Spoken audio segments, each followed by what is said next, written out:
wixii af Soomaaliga ku hadlana iyo afka Soomaaliga wixii ku hadla dadka af Soomaaliga ku hadlo oo dhan ummadda afka Soomaaliga ku hadasho oo dhan qof wal oo af Soomaaliga ku hadlaba qof wal oo af Soomaaliga ku hadla iyo wixii af Soomaaliga ku hadla wixii bartayba afka Soomaaliga ku hadla dadka afka Soomaaliga ku hadla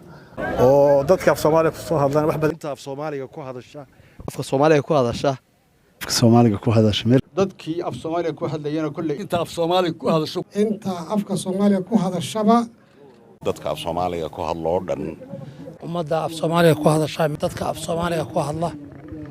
ummadda af Soomaaliga ku hadashana ummadda af Soomaaliga ku hadasha dhammaan dadka af Soomaaliga ku hadla dadka af Soomaaliga ku soo hadlaan wax inta af Soomaaliga ku hadasha inta af Soomaaliga ku hadasha wixii af Soomaaliga ku hadlo dhan dhammaan wixii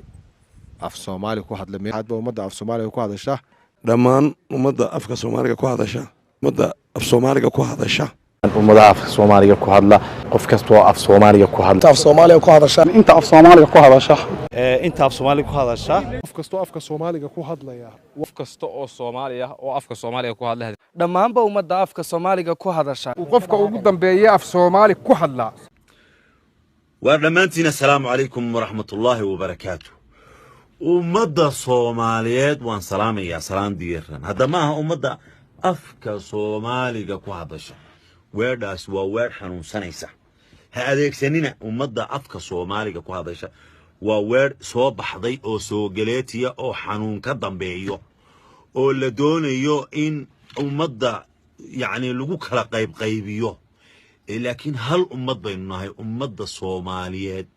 منطقة جغرافية هل قبل بينو أبورنا إلهي نبو أبورا مذهب كأنه اسكدا دين إسلام كون كم إذا سنة الشافعي بين وضنا مكان حاكينا ينونا أمد أفكا صومالي كو هذا وبيدارت هاي ما ينو نلانو أمد الصوماليات والسلام عليكم وجماعة ونيسا